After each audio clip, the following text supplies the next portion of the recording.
nuestro pastor. Amén, hermanos. Ahí como estamos en nuestros lugares, oremos ante nuestro Dios.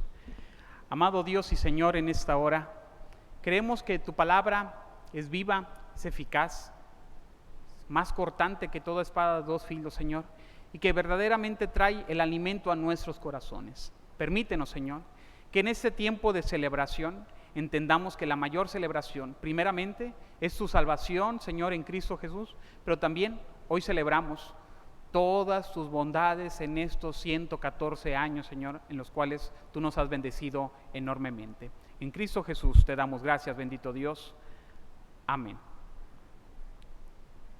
Amados hermanos, para mí es un gran gusto. Primeramente, antes de escucharla aquí, la reseña histórica, yo la pude leer previamente y me llena de gozo saber siempre, conocer un poco la historia de las iglesias, porque es muy emblemático, es muy parte de nuestra identidad como iglesia.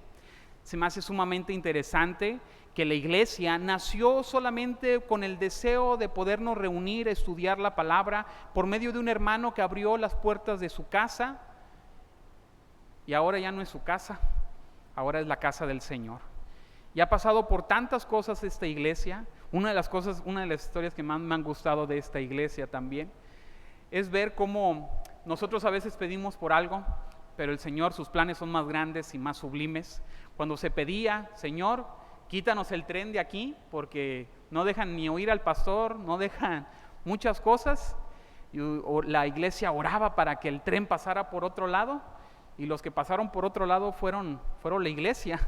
Pasaron acá a un lugar más amplio, a un lugar en el cual se han prevalecido. Y la iglesia, hermano, ha pasado, como toda iglesia, por tribulaciones, por adversidades, por momentos difíciles. No se diga lo que fue pandemia en los últimos años. Pero la iglesia, hermano, solamente prevalece por el Señor. Bien dice su palabra, ni las puertas del Hades prevalecerán contra su iglesia, contra su grey. Y es por eso que estamos aquí, hermanos, celebrando que en 114 años Dios ha sido fiel. Y en el tiempo que Dios nos permita, Dios, hermanos, seguirá siendo fiel. No a nosotros, dice su palabra, sino a ti, oh Dios, toda la gloria. Amados hermanos, la vida cristiana no es un picnic, la vida cristiana no es para relajarse. O si estuviéramos allá por Tabasco, diríamos, la vida cristiana no es para estar acostados en la hamaca. La vida cristiana es un batallar, es una lucha constante. Y de hecho nosotros seguimos aquí, hermanos, o la iglesia prevalece aquí porque ha seguido luchando día tras día, año tras año. La vida cristiana se caracteriza por una lucha constante. Dicen por ahí, al que no ora, el diablo, ya uno que otro sí se lo sabe. Lo malo que no es versículo bíblico, ¿verdad?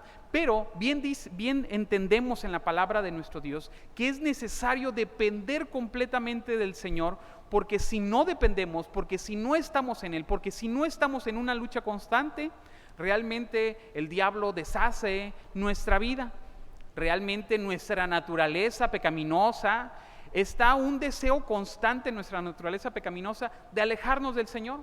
Y lo único que nos ayuda a prevalecer hasta el día de ahora, hasta este momento y en esta celebración de estos 114 años, es la gracia de nuestro Señor y Salvador Jesucristo. Y es por ello, hermano, que con base en este pasaje quisiera hablar de esto. Y de hecho, algo que a mí me conmovió mucho, déjenme contarles, cuando yo llegué a la misión de Tancol, el primer sermón que hablé en la misión de Tancol, tengo muy presente eso, fue este pasaje, hablar de la perseverancia del cristiano en medio de esto que el escritor a los hebreos lo redacta como una carrera.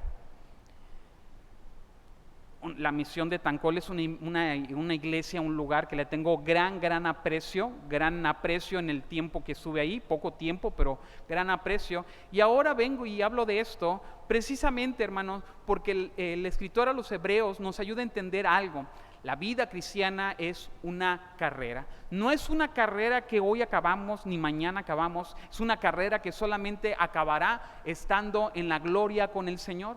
¿Sí? Y esta carrera no se trata de quién llega primero, sino de simple y sencillamente perseverar en medio de toda esta carrera. ¿Sí? Y es por ello, hermanos, que breve y sencillamente quisiera hablar de 3 mandatos para la iglesia que corre. 3 mandatos que usted y yo como iglesia, como comunidad, debemos de recordarlos, tenerlos presentes y perseverar con ellos. ¿Sí? El primer mandato para la iglesia que desea seguir perseverando en la carrera es despojarse de todo estorbo. Dice en el primer verso, en la primera parte de este verso, despojémonos de todo peso del pecado que nos asedia. Hermanos, en los tiempos de las Olimpiadas, del origen de las Olimpiadas, los corredores, valga la redundancia, corrían desnudos, ¿no? ¿Por qué? Porque la idea era no tener nada que los pudiera estorbar para poder correr. Bendito Dios, ya no lo hacemos así, ¿sí? Pero también, hermano, algo interesante, incluso algunos corredores, algunas prácticas de carreras, en los hombres de manera más particular, se depilan incluso los vellos de las piernas pensando que si el sudor recorre y se acumula en las piernas, es un peso. ¿Cuánto puede pesar una gota? Mínimo puede pesar una gota, pero ellos tratan de quitarse cualquier peso que les pueda estorbar en la carrera. Amados hermanos, la iglesia y nosotros como creyentes somos llamados a quitarnos todo peso que nos puede estorbar en la carrera en la cual seguimos perseverando en el Señor. El peso se refiere a la carga, no precisamente pecado, pero sí a cosas que nos estorban en nuestra vida cristiana, en nuestra carrera, en nuestra perseverancia en el Señor.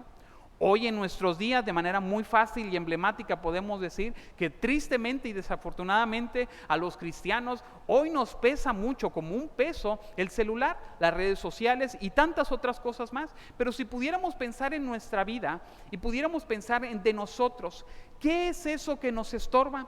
¿Qué es eso que no nos ayuda? No necesariamente que sea pecado, pero que no nos ayuda a perseverar en el Señor. Déjeme decirlo de otra forma. ¿Qué son esas cosas que nos distraen del culto? ¿Qué son esas cosas que nos distraen? Que no necesariamente es pecado, pero tal vez sí son cosas que nos distraen de leer la palabra, si son cosas que nos distraen. No piense en el cónyuge, ¿sí? Ese póngalo a orar juntamente con usted, ¿no? Todas esas cosas que sirven como distractores para que nosotros no nos enfoquemos en lo correcto de la palabra de nuestro Dios. Y también pensémonos como iglesia. ¿Cuáles son aquellos distractores que no nos ayudan, hermano, como familia que somos en el Señor, a seguir perseverando en el Señor? También continúa diciendo, no solamente dice, despojémonos de todo el peso, y dice, como algo aparte, y del pecado que nos asedia. En una forma de entenderlo en el griego, que se escribe así el Nuevo Testamento, hace referencia a que cuando los corredores se quitaban todo, se quitaban en gran manera toda cosa que se les pudiera enredar, por eso se quitaban incluso hasta la ropa, que les pudiera enredar para entorpecer el camino. Ahora sí, aquí el escritor a los hebreos nos está diciendo, el pecado es algo que se enrueda en nuestro cuerpo, que se apodera de nosotros y que lo que más quiere es no ayudarnos a caminar, no ayudarnos a perseverar. Es por ello que debemos de entender nosotros, hay cosas en nuestra vida que no necesariamente son pecados, pero nos estorban, ¿sí? Pero también nos dice la palabra, hay cosas que sí son pecado y lo que más busca hacer el pecado en nosotros es tratar de apoderarse de nosotros, es tratar de amarrarnos a nosotros y hacer que no perseveremos en el Señor. Y una lista enorme pudiéramos mencionar de cosas, de cuáles son las cosas que desean constantemente amarrarnos para no perseverar en el Señor. Pero cada uno debiera de pensar dentro de su corazón, ¿qué es aquel pecado? ¿Qué es aquella cosa que no me permite caminar hacia el Señor? Ahorita en unos momentos más vamos a tener la celebración de la Santa Cena, hermanos. Y algo que decimos muy puntualmente en el tiempo de la Santa Cena es que el llamado a participar no es para cristianos perfectos. es para cristianos redimidos, cristianos que sienten arrepentimiento, cristianos que en su corazón saben que pecan, pero que también saben que tienen un gran Salvador. Y también hacemos el llamado a que se abstenga toda persona que incluso creyendo y pensando y probablemente siendo cristiano, está pasando por una dificultad en la cual no desea separarse de su pecado y seguir incluso perseverando en su pecado. Y a esos hermanos normalmente les decimos: hermanos, absténgase, porque la palabra es clara cuando nos dice: juicio beben y comen para sí. ¿A qué voy con ello, hermanos? Estando en Cristo, también seguimos batallando con el pecado. También el pecado sigue amarrado de nosotros. Martín Lutero, me gusta una frase muy hermosa de Martín Lutero, que dice: yo pensaba que en las aguas del bautizo se había ahogado el viejo hombre, y dice textualmente: descubrí que el desgraciado sabe nadar, y sale muy a flote de repente. Y más aquí en Tampico y Madero, cuando el semáforo se pone en verde y no avanzan, sale bien a flote el viejo hombre, ¿verdad? Amados hermanos, dice la palabra: despojémonos de todo el peso, y dice: y del pecado que nos asedia. Pensemos en nuestra vida un momento. ¿Qué es aquello, hermano, que no queremos dejar y que sabemos delante de Dios que está mal? Recuerde la palabra. Cristo les dice: es mejor arrancarse un ojo y llegar al reino de los cielos sin ojo, a que todo enterito sufrir eternamente y para siempre. Pero sabe, no se refiere a que su ojo sea malo en sí, y tampoco no se refiere literalmente a que se lo arranque. Lo que está diciendo aquí nuestro Señor Jesucristo es la urgencia y la importancia de deshacernos de nuestro pecado, de hacer un lado el pecado, o como Jonathan Edwards decía: mata el pecado o el pecado te matará. Y es una realidad, hermano. Si estamos muy a gusto con nuestro pecado, nos matará. La pregunta aquí de los 64 millones, ¿cómo podemos despojarnos de algo que nos asedia tan fácilmente? ¿Cómo podemos despojarnos de los deseos de nuestra carne, de este mundo en el cual constantemente busca atraernos hacia todas sus maldades, hacia todas las corrientes? ¿Cómo despojarnos de las tentaciones del diablo que constantemente están en nuestra vida buscando hacernos caer y detenernos en esta carrera? Solo hay una manera: reconociendo que Jesús ya cargó el peso de ese pecado por nosotros en la cruz, hermano. El creyente no lucha para ser perdonado, el creyente lucha porque ya ha sido perdonado. Y eso me encanta, hermano. Si usted y yo estamos luchando, si usted y yo nos pesa pecar, si usted y yo no deseamos pecar, estamos vivos. Vivimos para el Señor. Si a usted y yo nos pesa pecar y decimos: Señor, perdóname, nos arrepentimos delante del Señor, nos cuesta, nos duele pecar delante del Señor, estamos vivos, bendito Dios. Pero si usted no siente nada por su pecado, está como un callo que no siente nada, muertos en el Señor estamos, muertos en nuestros delitos y pecados. El creyente, hermano, no es el que corre más rápido, es el que corre con una u otra dificultad, pero sigue perseverando. El no creyente es el que no corre, el que no se mueve y el que está muy a gusto con su pecado. Cristo nos liberó de la culpa, del poder del pecado, y nosotros se despojó por simple y sencillamente por amor a nosotros. En este aniversario debiéramos de preguntarnos: ¿qué peso estamos cargando que nos impide correr con ligereza? ¿Cuáles son los rencores que seguimos cargando que nos impiden correr la buena carrera en el Señor? Yo sé que aquí no, pero en otras iglesias que sí conozco, hay hermanos, yo sé que estoy seguro que aquí no, pero hay hermanos que me dicen: hermano, hace 5 años en una escuela bíblica de vacaciones. La hermana no me quiso saludar. Y lo sigue recordando. 5 años, hermano. Escuché una hermana que una vez me dijo, 5 años, hermano. ¿Se imagina si el Señor hiciera eso con nosotros? La lista enorme que tendría el Señor de todas nuestras faltas. No digo que como iglesia somos perfectos y aquí nunca pasa nada de esos errores y equivocaciones y roces y fricciones que tenemos como hermanos en Cristo. No digo que eso no suceda.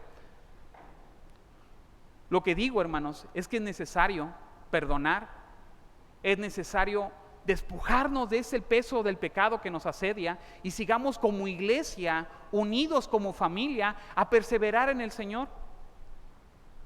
Segundo mandato para la iglesia que desea seguir perseverando en la carrera es correr con paciencia. Dice en la segunda parte del verso 1, corramos con paciencia la carrera que tenemos por delante. La palabra paciencia, que aquí se traduce, que es hipomen, aunque incluye la idea de paciencia, significa principalmente perseverancia, firmeza y resistencia bajo las pruebas. Repito, se refiere principalmente a perseverancia, firmeza y resistencia.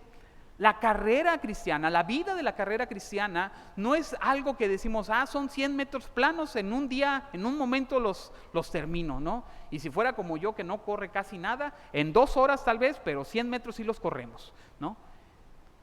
La vida cristiana no es de esto, hermano, no es una carrera insofacta que se puede terminar de un momento para otro, sino es un maratón, y este maratón inicia desde el momento de creer en Cristo hasta llegar adelante de su presencia. Terminaremos hacia la meta de la ciudad celestial, que es nuestro Señor y Salvador. Pero mientras tanto, hermanos, estamos en una carrera de resistencia. No se trata de quedarse quieto y de esperar, sino de resistir activamente con una continuidad, avanzando a pesar de la fatiga, a pesar del dolor, a pesar del desánimo.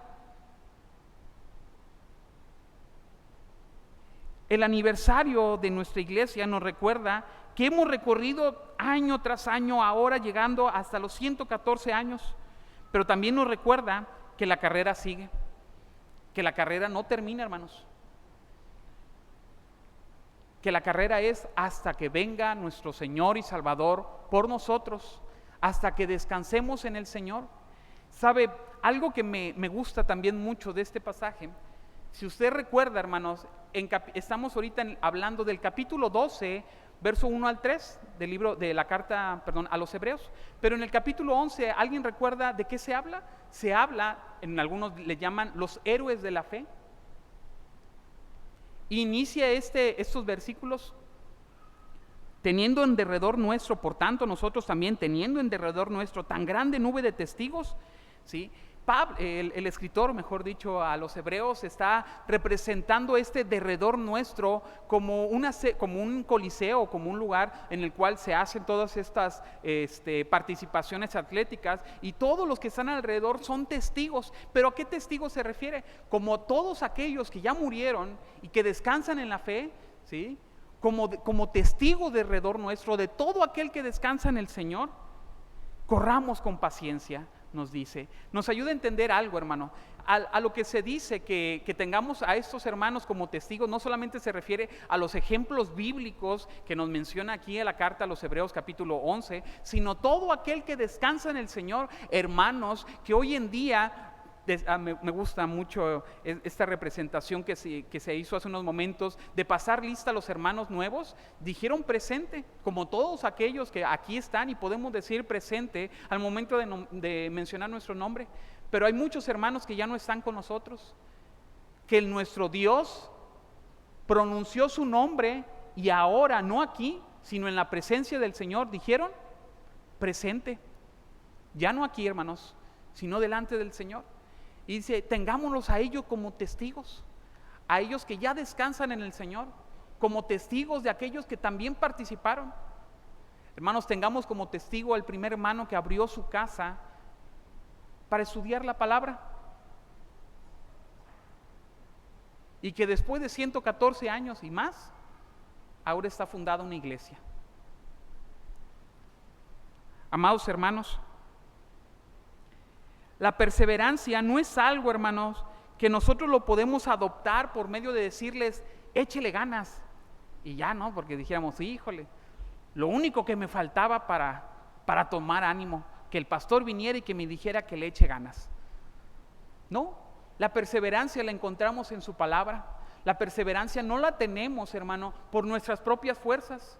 De hecho, para iniciar a tener las fuerzas del Señor y perseverar en el Señor, lo primero que debemos de hacer es reconocer que nosotros no podemos, que nosotros somos faltos y que necesitamos las fuerzas del Señor. Porque bien dice su palabra, separados de mí, nada podemos hacer.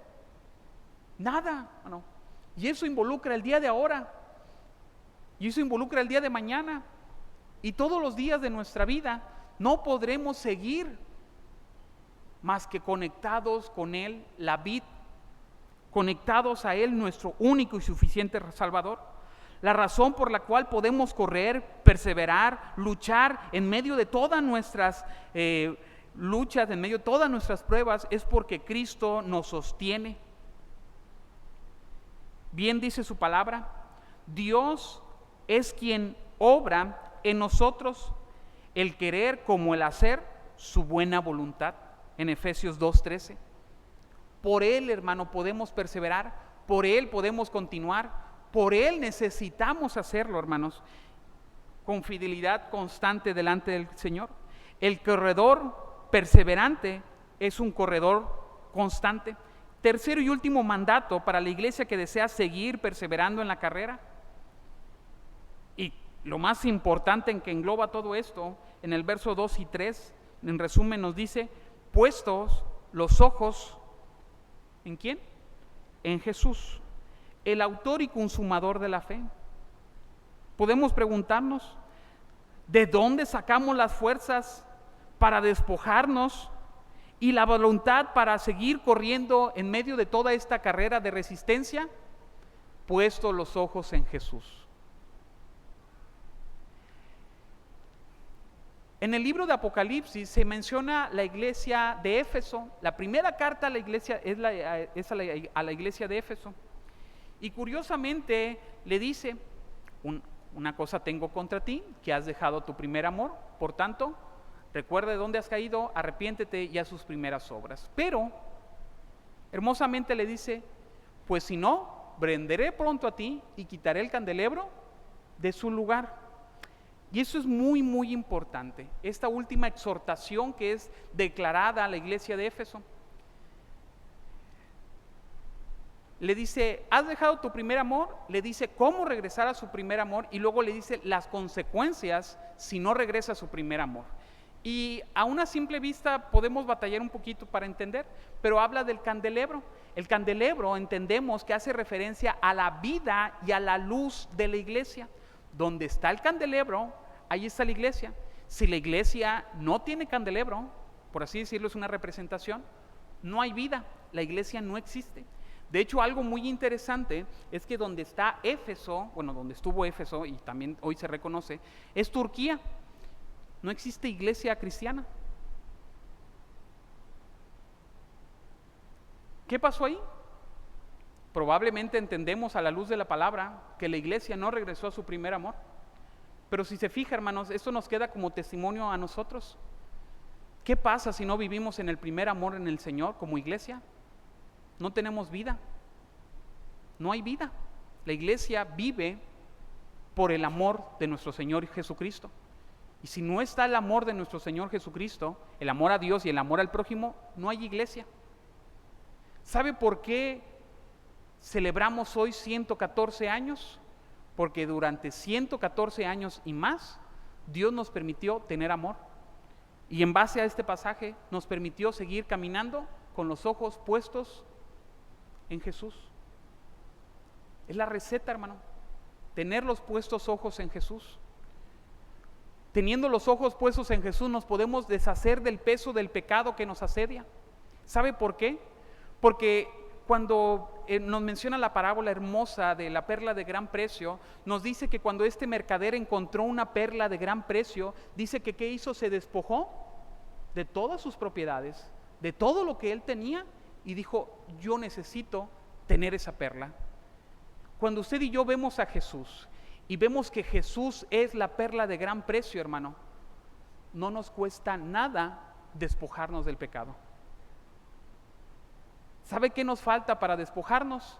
Ver a Jesús, contemplar a Jesús, ver lo que Él ha hecho por nosotros, amarle tanto a Él que no nos cueste deshacernos del pecado. ¿Sabe qué nos falta? No nos falta que venga el pastor y le diga, échele ganas, hermano. Nos falta principalmente ver a Jesús, ver su obra redentora, ver que en ningún momento claudicó, en ningún momento se retractó, ver que Él sigue perseverando por nosotros, ver incluso, hermano, que Él dice su palabra que sigue orando por nosotros a la diestra de Dios Padre, y por eso somos bendecidos, no por nosotros, somos bendecidos por Él, hermano. Y cuando nosotros entendemos que la vida de Cristo, la obra de Cristo no solamente fue, sino que continúa, nosotros podemos tomar fuerzas, nosotros podemos renovar nuestras fuerzas en el Señor. Dice su palabra que nuestras fuerzas serán renovadas como el águila. Amados hermanos, lo que nos hace falta para celebrar el 115, 16, 17 y los años que Dios nos dé, solamente es ver a nuestro Señor y Salvador Jesucristo. Tener los ojos puestos en Él y saber que allí encontraremos la fuerza para despojarnos del pecado, que allí encontraremos la fuerza para seguir adelante, solamente en Él, hermano. No hay otra cosa que tengamos que hacer más que mirar a nuestro Señor y Salvador Jesucristo. Dice su palabra que Él es el autor de la fe, el consumador, en otras palabras, el perfeccionador de la fe, nuestro modelo perfecto.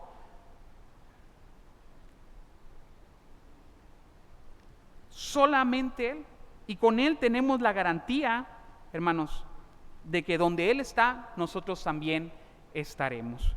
Con ello, hermanos, vamos a orar y rogar al Señor.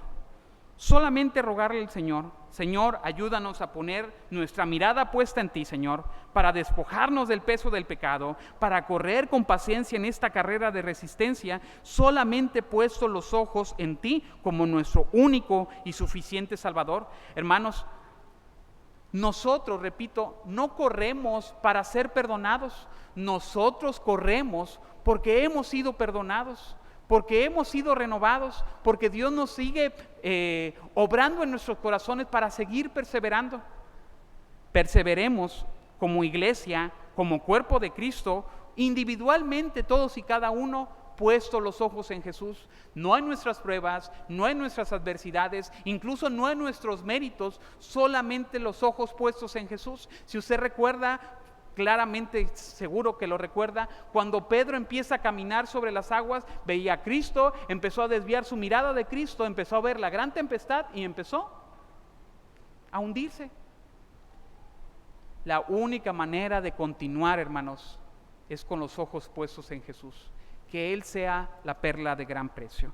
Yo les invito, hermanos, a que podamos ponernos de pie en esta hora y podamos reconocer a Jesús como el que sostiene, el que ha sostenido su iglesia por 114 años, pero el que la sostendrá todos los días, hermanos, hasta que Él venga por su pueblo.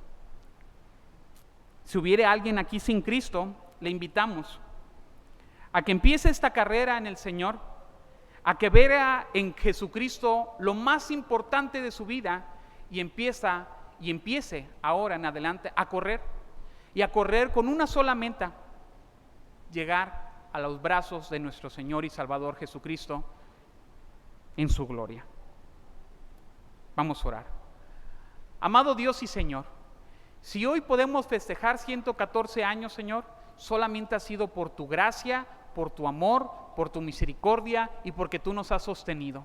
Y confiamos, bendito Dios, que tú nos seguirás sosteniendo todos los días que a ti te plazca, Señor, hasta que tú vengas por tu iglesia.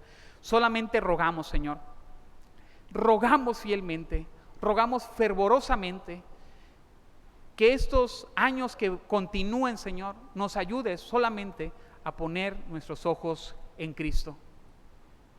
Que podamos poner nuestra mirada en Jesucristo, nuestro único y suficiente Salvador, por el cual, Señor, nos podemos despojar del peso del pecado, por el cual podemos recobrar nuevas fuerzas cada día, Señor, para seguir perseverando en ti. Santo y bendito Dios, seas tú iluminando a tu iglesia, Señor. No quites el candelabro de este lugar, sino ayúdanos a vivir como una familia que somos en Cristo, y que todos unidos, Señor, con un solo propósito, podamos mirar a nuestro Señor y Salvador y podamos seguir corriendo, continuando, perseverando en la meta que nos espera grande y gloriosa. Y si hubiere alguien aquí sin Cristo, Señor, redargúyele de su pecado, Señor. Ayúdale a entender, Señor, la necesidad que hay, Señor, de correr a Cristo, porque si no corremos ante ti, el infierno se abre delante de nosotros mismos, Señor.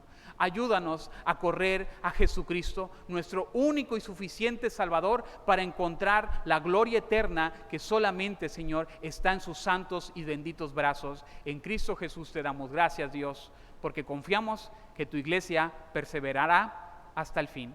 En Cristo Jesús, amén.